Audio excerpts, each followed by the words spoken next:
미 전역을 강타한 강력한 눈폭풍으로 뉴욕시에서 7명이 사망하는 등 미 전역에서 최소 15명이 사망했습니다. 미네소타주 미니애폴리스에서 연방이민단속 요원의 총격으로 미국 시민이 사망하는 사건이 17일 만에 또 다시 발생, 분노가 확산되고 있습니다. 뉴욕시장과 뉴욕주지사가 최근 잇따른 아이스의 민간인 총격 사망 사건에 대해 강력히 반발하며 뉴욕 시민을 보호하기 위한 전면적인 대응을 예고했습니다. 2025년 세금 보고가 오늘부터 본격적으로 시작됐습니다. 모두가 누릴 수 있는 권리, 바로 아름다움입니다. 키스는 누구나 더 쉽고 당당하게 자신의 아름다움을 즐길 수 있는 세상을 꿈꿉니다. 키스는 우리 모두의 미래가 더 아름답게 빛날 수 있도록 최선을 다할 것입니다. 당신의 아름다움의 모든 순간, 키스가 함께합니다.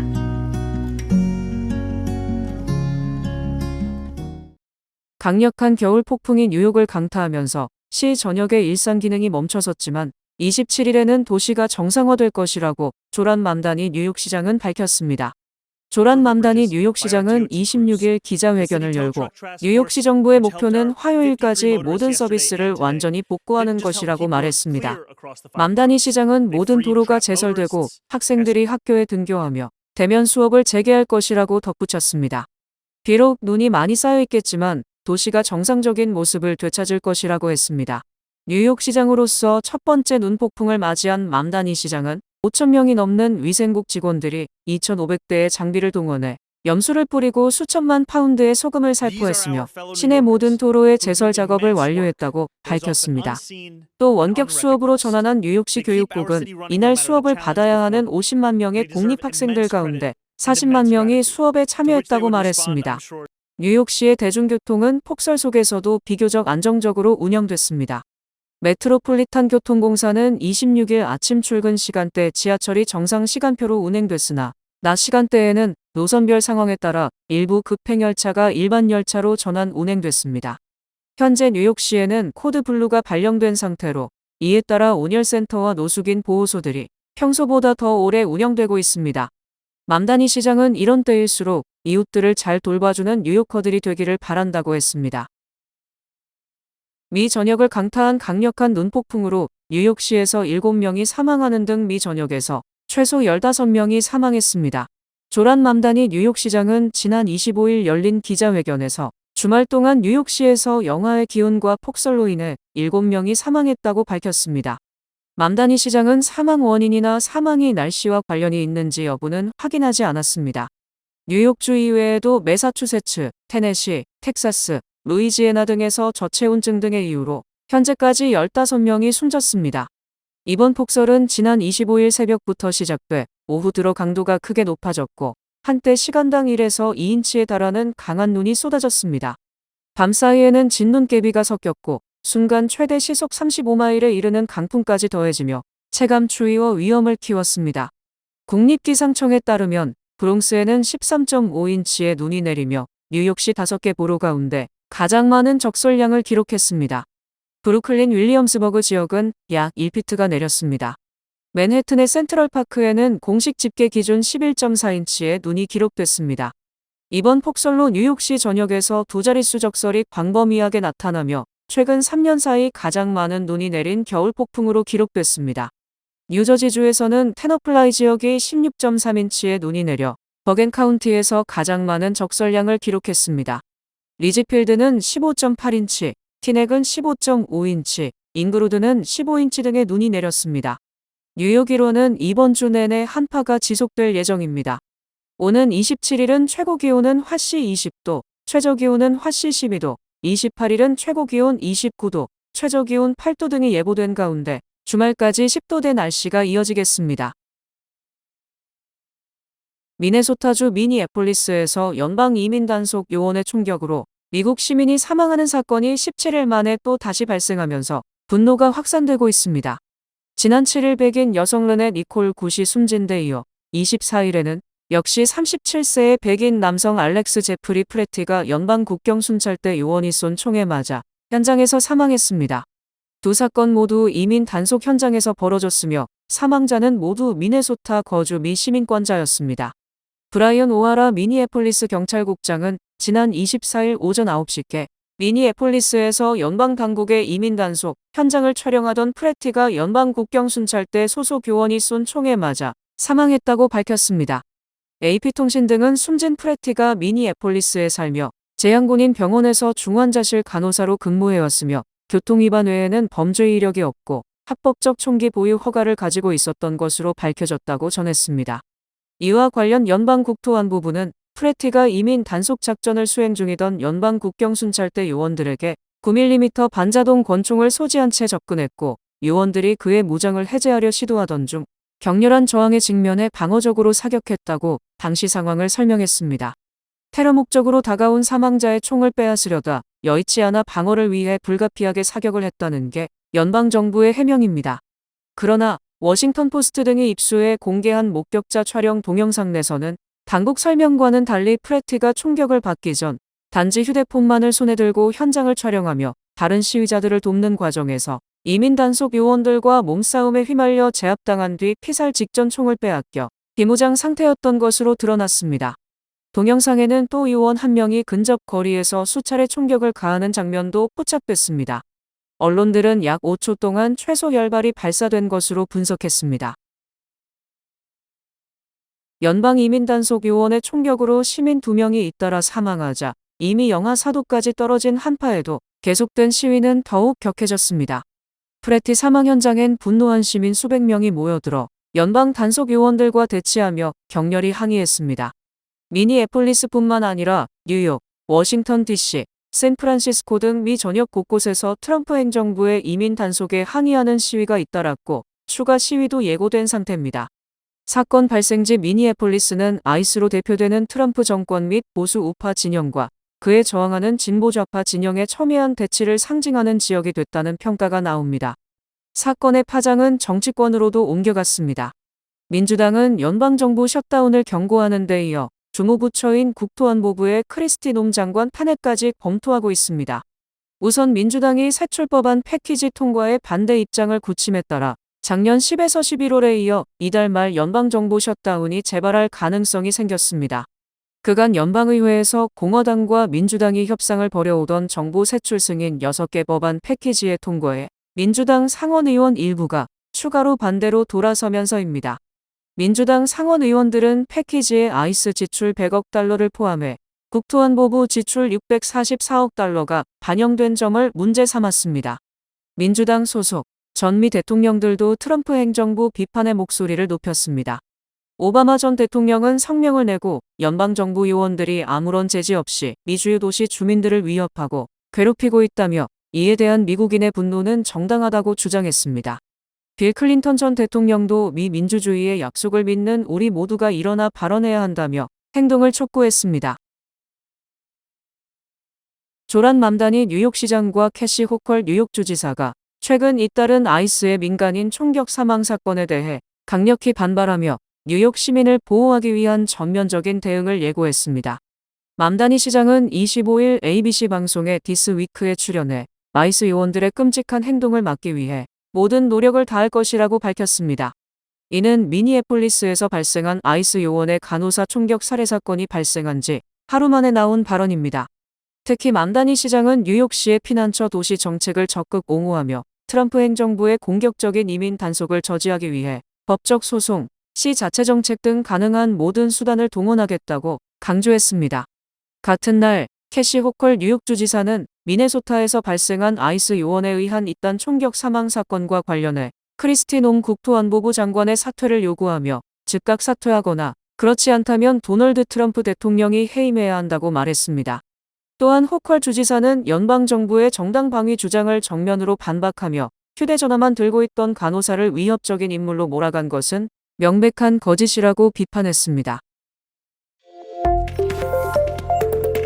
뉴욕시에서 파업 중인 간호사들과 주요 병원들이 의료보험 혜택을 현행대로 유지하기로 합의했습니다. 핵심 쟁점 가운데 하나에서 진전이 있었지만 임금과 인력 충원 문제 등에서는 여전히 이견이 커 파업은 계속되고 있습니다. 뉴욕시 간호사 파업이 장기화되는 가운데 간호사 노조와 병원 측이 의료보험 유지에 합의하며 협상에서 중요한 고비를 넘겼습니다. 뉴욕주 간호사협회는 지난 25일 성명을 통해 중재를 거쳐 병원 측과 현행 고급 의료보험 플랜을 삭감 없이 유지하기로 합의했다고 밝혔습니다. 이번 합의는 몬테피오레 병원과 마운트 사이나이 병원, 마운트 사이나이 모닝사이드와 웨스트, 그리고 뉴욕 프레스비테리언 병원과의 협상에서 도출됐으며 노조는 이를 교섭 과정에서 중대한 장애물을 넘은 것이라고 평가했습니다. 노조는 의료보험이 간호사들과 그 가족의 핵심적인 생계 기반이라며 환자 안전과 간호 인력 보호를 위해 반드시 지켜져야 할 사안이라고 강조했습니다. 뉴욕 프레스비테리언 병원 측은 별도 성명을 통해 의료보험 신탁이사회 산하의 위원회를 구성해 비용 절감 방안과 제도 개선 가능성을 논의하는 절차에 합의했다고 밝혔습니다. 다만 다른 병원들은 아직 이번 합의에 대한 공식 입장을 내놓지 않고 있습니다. 2025년 세금 보고가 오늘부터 본격적으로 시작되는 가운데 65세 이상 납세자에게는 $6,000의 신규 세금 공제 혜택이 제공됨에 따라 시니어들은 평균 약 $670의 세금 절감 효과를 볼 것으로 예상됩니다. 최근 CBS 보도에 따르면 2025년 세금 보고에서 소득 요건을 충족할 경우 65세 이상은 개인당 최대 $6,000, 부부는 최대 $12,000까지 공제가 가능한 것으로 나타났습니다.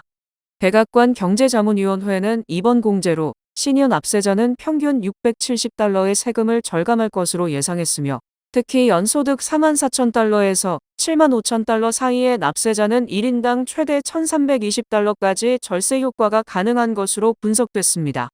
이번 조치는 의약품과 식료품 등 필수 생활비 상승으로 인해 재정적 부담이 커진 시니어들의 세금 부담을 완화하기 위한 목적으로 오는 2028년까지 한시적으로 운영될 예정입니다.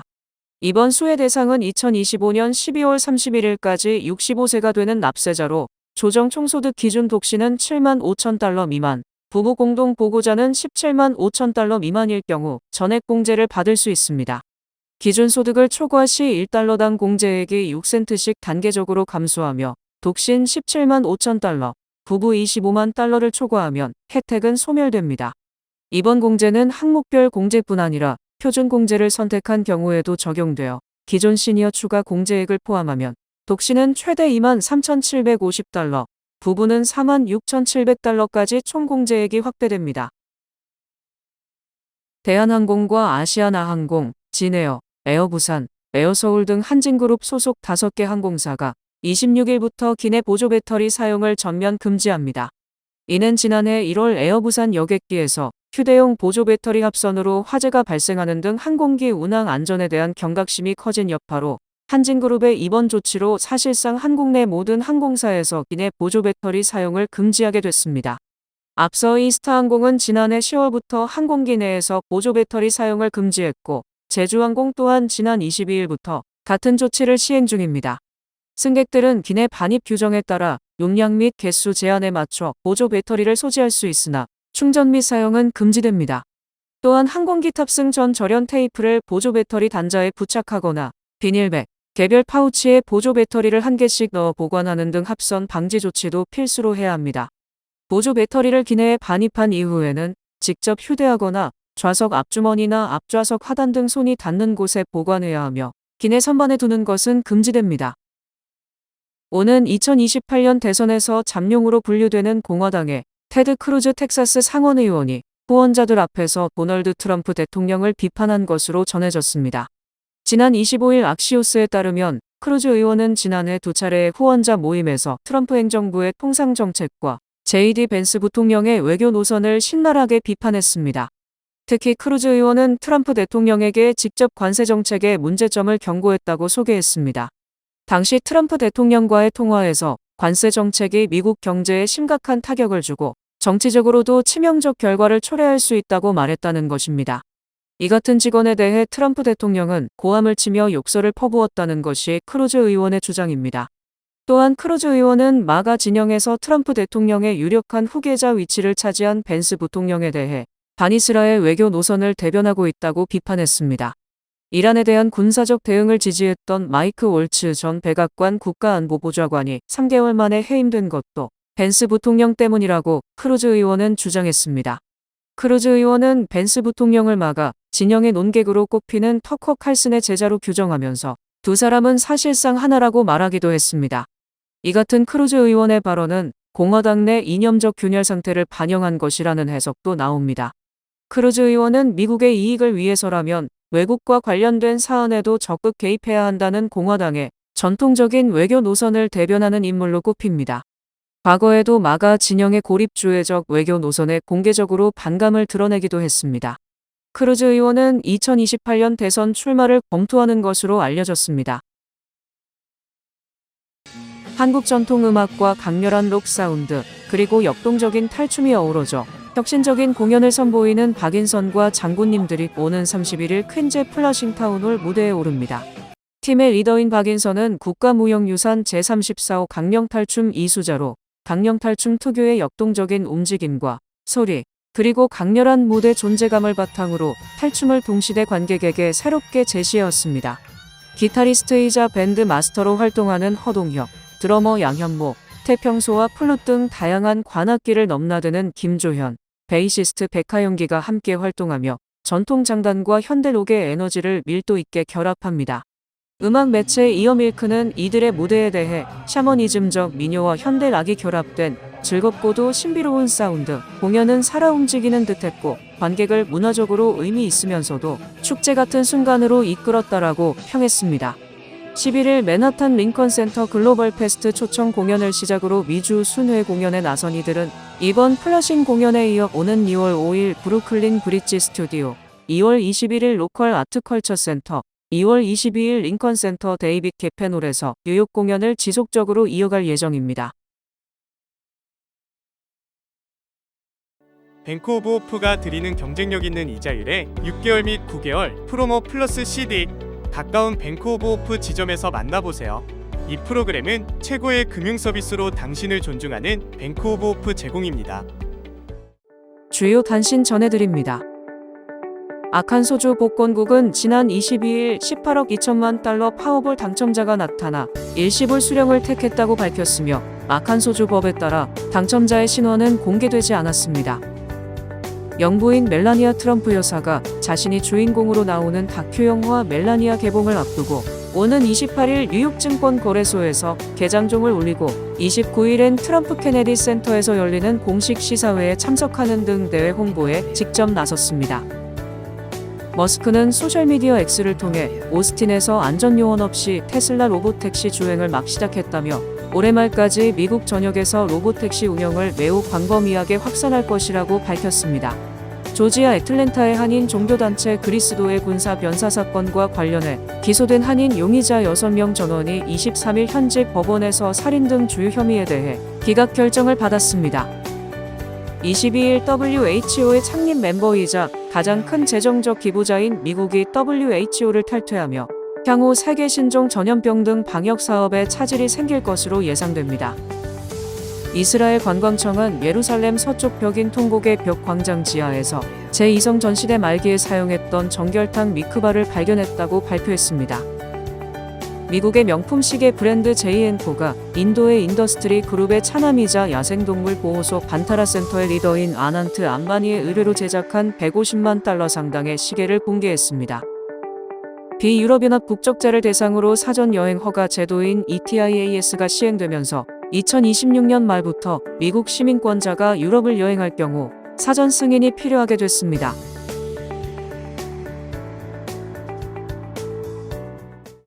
날씨 전해드립니다.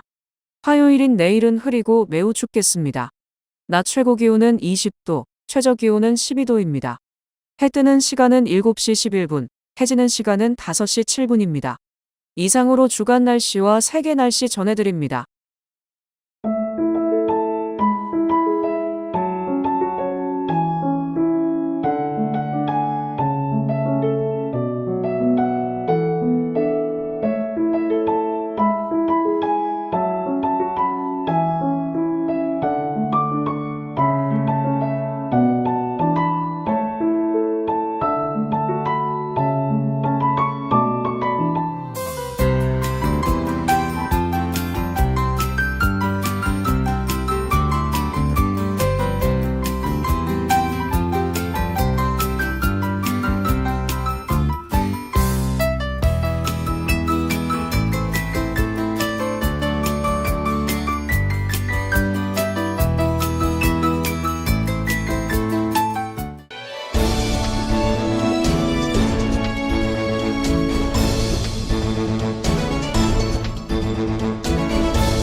이상으로 1월 26일 월요일 TKC 뉴스데스크 여기서 마치겠습니다. 시청해주신 여러분 고맙습니다.